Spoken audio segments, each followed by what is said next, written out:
Welcome to the Mighty Casey at the Mic. I'm Casey Elrod. We're getting ready to break down some of the Mid-State 3A action as well as the Mid-State 2A action.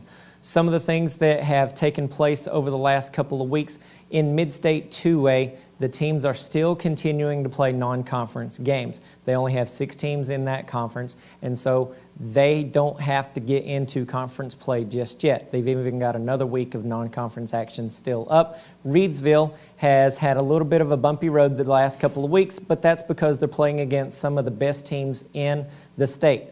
4A Power, Northwest Guilford. Reidsville traveled to them and fell 2 weeks ago. This previous week, Reidsville went to Northern Guilford, one of the best 3A teams in the state, really one of the best teams overall throughout the state in general, regardless of rank, and they fell to them as well. We'll get to that breakdown in just a bit. This week, Reidsville continues their non-conference action as they go to Northeast Guilford for one more non-conference game. It'll be the last non-conference game for Northeast Guilford as well, as they've begun to take on conference opponents. They already played Rockingham High and fell to them in a 8-6 really tight battle last week. But this previous week, we had some really good games in the Mid-State 3A action as local county schools were involved in conference games all across the board. So as we get ready to take on some of those games in highlight package and as well as some of the games that we are going to see coming up, let's first start off with some of the conference standings as they come right now. Now in the Mid-State 3A action, leading the way is going to be Northern Guilford, Western Alamance, and Eastern Alamance, as all 3 teams are currently undefeated. Not only are they undefeated in the conference, but they are also undefeated overall in their standings as they have yet to lose. Obviously, that's going to change as all 3 teams are going to have to play against each other. But it's just a clear sign that the Mid-State 3A Conference is one of the deepest conferences in the state. When the divisions take place to where you have Big 3A and Little 3A, the chances that some of the best teams in the state are going to come from this conference and therefore have really good seeding is really high, because some of these teams are going to play in different brackets once the state tournament begins. Now, leading up the way after that is going to be Eastern Guilford. They've had a really good start. They're off to a 3-1 start and 2-0 in conference play, whereas McMichael got off the schneid. They came through with their first conference win, and honestly, it's the first conference win in a long time for them. Excellent turnaround by Coach Matt Stack. We'll go in deep detail with that as they took on Rockingham County in by far the most entertaining game of the week last week. Northeast Guilford is trailing behind Rockingham County as Rockingham knocked off Northeast Guilford earlier in the year. And then Moorhead at 2-3 on the year overall, but they've hit a 3-game losing streak, and so they are 0-2 in the conference. They are currently tied with Williams and Northeast Guilford for last place in the conference. So a lot of changes still to come. Northern Guilford still has to go through the great majority of the conference. Eastern Alamance has already come through and played most of the teams in the county, whereas McMichael, they've played a brutal schedule so far in the year, and now they're starting to get into a stretch of games that are actually quite winnable. This week, they've got a little bit of a tough test for them one more time, but they still have Northeast Guilford, they still have Williams, they still have Moorhead to play. All of those are teams that have just as many losses as they do. So Mid-State 3A is getting to where they're really tightly bunched after you get beyond that top 3, and so a lot of competition is going to come. State playoff berths are still available, and I wouldn't be shocked if some of our local county schools end up sneaking in on some of those Mid-State 3A playoff berths. On the 2A side of it, Reidsville and Carrboro are off to really good starts along with Cummings. The only problem is that Carrboro and Reidsville have losing streaks. Reidsville has lost 2 in a row, and Carrboro has lost 3 in a row after getting out to a great start. Now, Cummings High School, after struggling their first couple of weeks, having to go against some of those really tough county opponents, Western Alamance, Eastern Alamance, now they are off to a really good 3-0 run as they continue their winning streak. So they're actually tied with Reidsville at 3-2 on the year. Obviously, no teams in that conference have actually played a conference game yet. Trailing in, Graham, Jordan Matthews, and Bartlett Yancey are all struggling to get quality wins. They've beaten a couple of teams except Bartlett Yancey. Bartlett Yancey is 0-5, but it's one of those things where they sort of get what they deserve. They had a really good coach and gave him no support on the rec league level and the middle school level in order to help build a program. So he went to Cummings.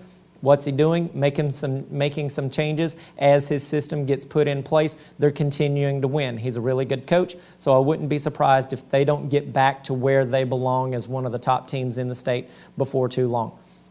That's your breakdown of the Mid-State 2A and Mid-State 3A conferences. Let's go over some of the games that we saw last week.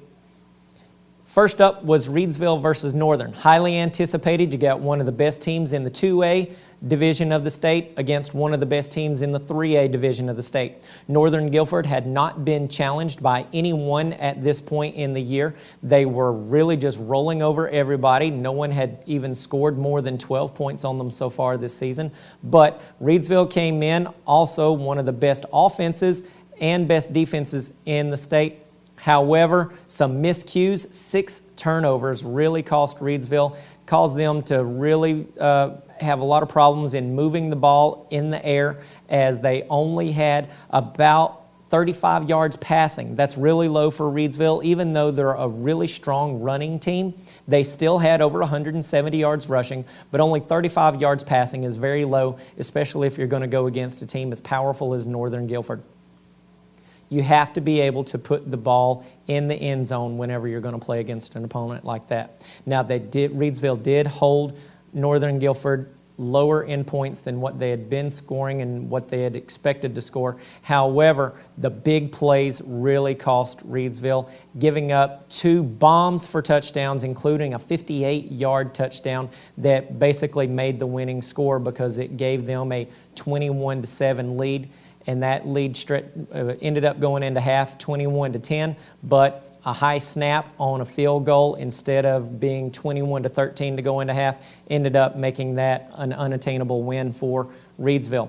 Northern Guilford, they're now going to continue on and they'll play nothing but Mid-State 3A games. Reidsville has one more non-conference game as they go to nearby rival Northeast Guilford. Northeast Guilford has really struggled so far this year, so I wouldn't be as shocked if Northeast Guilford just really fell to a big number against Reidsville. Reidsville is probably looking to also get quite healthy against Northeast Guilford, get some of their starters some playing time, and then get them off the field. They need their quarterback to be a little bit stronger health-wise. He's been limited in the amount that he can run because of a turned ankle a couple of weeks ago. That also is probably having an effect on his throwing motion as he can't plant quite as well as he was. The biggest issue for Reidsville, however, it's not the defense. Their defense is playing great, even though they're giving up points in the last couple of games. The real big issue is that passing game. They just are really struggling to find a deep threat. They've got a lot of short, quick receivers, but they lost Eric Petit off of last year's team, a good size 6'1 plus receiver that could really stretch the defense. This year, their taller receivers, Noel Cook, Omar McCollum, those are tight ends that have good size, but they're slower runners, and so they're not stretching the defense quite as far as what Reidsville needs in order to open up some of those shorter underneath slant routes that they're known for throwing. Reidsville is one of the few teams that will throw across the middle, even with their shorter receivers. However, teams know that they're not going to get beat deep right now, and so they're front-loading their defenses, and it's making things really compact, and Reidsville's playing from out of a phone booth instead of being able to spread the ball quite as much as they would like to. Reidsville versus Northeast will have score updates all throughout the broadcast. You can catch those score updates every Friday night beginning at 7:30 from the kickoff as we begin our broadcast with the 7 o'clock pregame show. You can catch those on 1490 and 1420 AM, as well as streaming live on www.rcrlive.com. Now, you can catch those not only on your computer if you're at home, but as you're traveling to the game or all throughout the area, you can also catch those on your mobile device, streaming those live. We've heard from all over the country. We've had reports in that people have listened from Oklahoma, Georgia, Florida, Ohio, New York. We've even gotten one report that a family member of a player was listening from California. So it doesn't matter where you're at, you can stream those games live and be able to catch all the action up to date, every play, every Friday night on 1490, 1420 AM and rcrlive.com. Across the county, in other action that was a conference game, Moorhead High School traveled to Eastern Alamance or Eastern Guilford rather, and Eastern Guilford, a very well-coached team. Doug Robertson, one of the best coaches in the area, won a state championship as the Reedsville head coach, was part of 4 state championships as a Reedsville defensive coordinator. He really knows his stuff. He's starting to build that program up to where it's supposed to be. They went after Moorhead. That's something that we've really seen lately. Western Alamance really got it started, but going into it, Moorhead really had trouble dealing with the blitz of Western Alamance, and now they're struggling to deal with the blitz a second game in a row. Also hurting Moorhead was the problems that they had dealing with injuries. Starting quarterback Will Dabbs was out with a bruised MCL, and so Corey Roberts ended up taking his place. That also shifted around the wide receiver lineup a little bit, as Tyler Dabbs ended up lining up more as a wide receiver instead of a running back. Jadakiss Jumper moved into the backfield.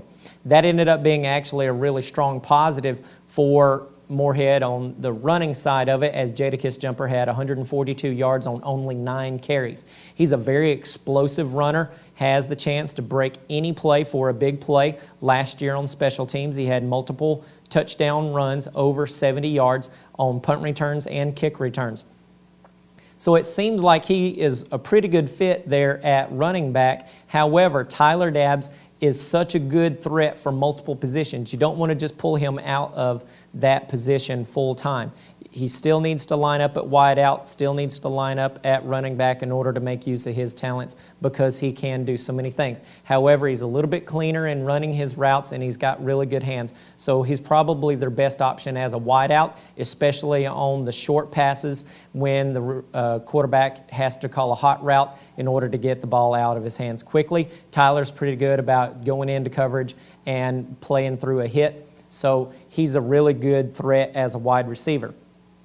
With the injuries, Moorhead is also has to be concerned with what kind of an effect is that going to have on their secondary, as it puts a little bit more pressure on everyone as their depth is an issue. This is a year in which Earl Bates has a full roster of kids that have been through his system for all 4 years. However, when injuries start to pile up, that lack of depth that Moorhead has is really going to have an effect on their execution. What they've got to do is buckle down a little bit more on defense. Previous weeks when Moorhead won, they got really big games out of Jadakiss Jumper in the secondary. They also, more importantly, probably got some really big push out of George Blackstock on the defensive line. They've got to get more push from their defensive line as well as from their linebacking core. They're not creating a lot of pressure on the quarterbacks. In fact, this week we saw 191 yards passing from John Lamont, and he also had a 35-yard touchdown run. So, and as well as a 100-yard rusher in Malcolm Summers for Eastern. So a really wide-ranging offensive outburst by Eastern. Moorhead's really got to tighten up their defense in order to play to the level that they expect. This is a season in which they think that they have a chance at making the state playoffs, but in order to do that, they've got to really get more consistent, because they've got some very winnable games coming up. They've got Williams, they've got Northeast Guilford, they've got a chance to go into McMichael. That one's going to be a really tight game. So as Moorhead continues to take on the likes of Williams, Northeast Guilford, and McMichael, and this week coming up Rockingham, those are 4 winnable games in their conference. 4 wins in the conference, then you throw in the 2 non-conference wins, that should be enough to get them into the state playoff hunt. However, they've got to show that consistency. They've got to show that they're able to make that next step, that they're going to continue to grow and get better. Obviously, injuries, you have to play through those, but those are adjustments that Coach Bates is probably going to be really adept at making. It's not his first time going through this, and so I wouldn't be shocked if Moorhead doesn't continue to improve throughout the year, not only on the offensive but the defensive side as well. By far, the most entertaining game of the week was McMichael versus Rockingham. Going into it, this was not exactly a game that was expected to be a high-performing game, as both teams came in with losing records. McMichael, though, came in after a brutal schedule. They were playing against some of the best teams in the area, going against the likes of Reedsville, going against Magna Vista. They were playing against really high-caliber opponents, Eastern Alamance, teams that are highly ranked, putting up a lot of points, really strong defenses.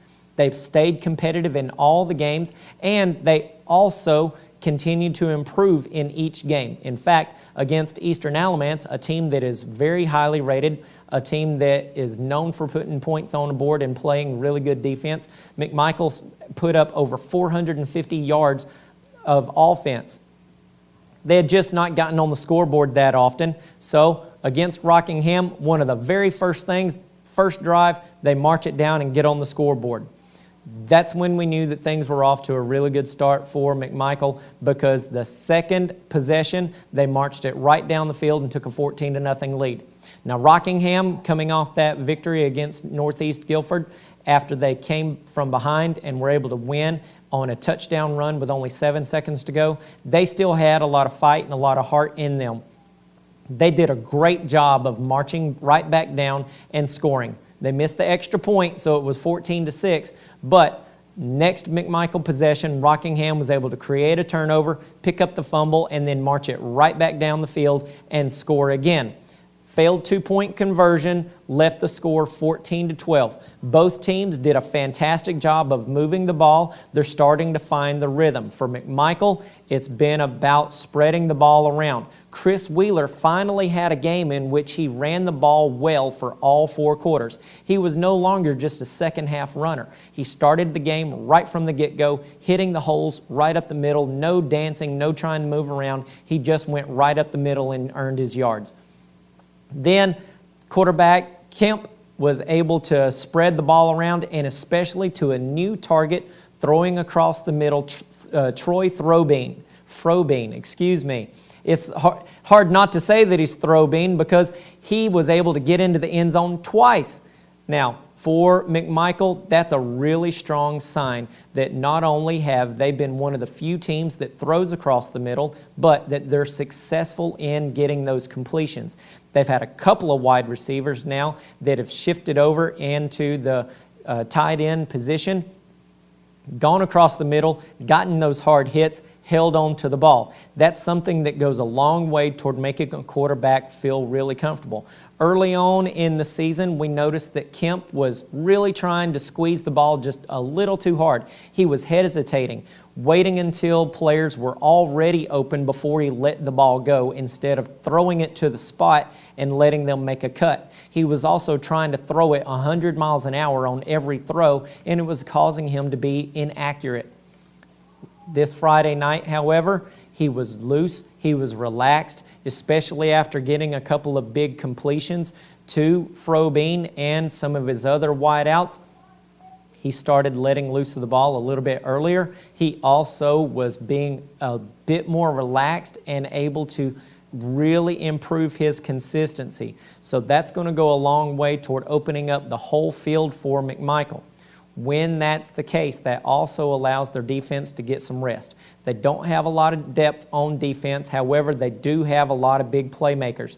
Trey Jeffries really showed a lot, as he has always had a lot of success in the special teams. The last few weeks, he's also sprinkled in a couple of big receptions. And then this last week, he made several big plays in the secondary, including an interception that went a long way toward icing the game. Now, that's not to say that Rockingham didn't play well.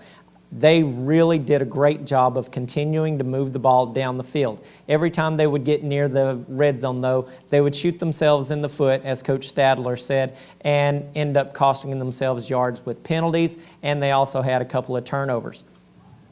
They've got to continue to get some better, consistent production from some of their playmakers. You're not going to get much more of an explosive back than Jackie Moore. However, he's got to stop going side to side and avoiding hits and sometimes just hit the hole. Get on in there, get 3 yards, make second down a little easier, make third down a little easier so that your quarterback doesn't have as much pressure to put on him. Also, they've got a really talented wide receiver that's very athletic, but he's got to do a better job of pulling the ball in. Jordan Davis really has to get better at making sure that he focuses on getting the ball, bringing it in, making the reception, and then making the play. He's so fast. He's a big, strong player as well, so he's going to be able to create openings if he's being pressed, but he's just got to do a better job of making sure that he's looking that ball into his hands, because there were several passes this last Friday night that were right on the money and they went right through his hands, and Clay Moore was taking a lot of pressure. So if he's going to get hit in order to stand in that pocket and deliver the ball, then his wide receivers have got to help him out. Several drives could have been extended, and there were a couple of scoring opportunities that could have been had if just a completed pass had been made. So those are some things that we're looking forward to seeing from Rockingham and McMichael as they continue on through the season. Now, this week, our matchup is going to be Rockingham traveling to Moorhead. You can catch that game live. Pre-game coverage starts at 7 o'clock on 1490 and 1420. Also, www.rcrlive.com. Again, streaming on your computer or your mobile device, no matter where you're going. Moorhead is going to have homecoming this weekend, so a big event for them. Expect the crowd to be huge. This is a county game and a conference game. Rockingham has shown improvement the last few weeks. They've really moved the ball well. They've shown a physical toughness in playing. This one is going to be a game in which you're probably going to have one team start to separate themselves late in the fourth quarter. That's what we're hoping. Covering the game with David Edrington this last week was a lot of fun because the game was close. Rockingham had a chance to win all the way up until about 2 minutes to go in the game. It was a fantastic game to be covering and a fantastic game to be at. So you've got to step out there. Those of you that are in the area, it's the one game in the county that's at home. So if you're not doing anything, or if you can put something on hold, if I were you, I would suggest going out to Moorhead High School and catching Moorhead versus Rockingham at the Moorhead homecoming. Moorhead, their question marks are going to be, is Will Dabbs healthy? It's a bruised MCL. It's not a tear, so there might be an opportunity for him to be a factor in this game, either as a thrower or maybe just a decoy, and they run some wildcat formations for him. They did that last year when he came in from injury. So Will Dabbs is going to possibly be a threat, whether he's in as a passer or maybe as a decoy in wildcat formations. Also, if he is healthy enough to play, then he still has enough athleticism to be a threat running the ball. Then those other playmakers, Corey Roberts, Jadakiss Jumper, Tyler Dabbs, they're all going to be threats on the offensive side as well. Moorhead has to show that they've got the defensive line and linebacking core to make a play and step up on defense and not put as much pressure on the secondary as they have. For Rockingham, it's all about, can they control the line of scrimmage, can they continue to run the ball, and can the receivers get more consistent. We're looking for a lot of really great action this weekend, and you can catch scores, updates, and updates from around the state, not just in our county, but especially we'll focus on Mid-State 3A and Mid-State 2A action. Catch us on 1490, 1420, and rcrlive.com. We'll catch you this weekend. Thanks. I'm Casey, signing off.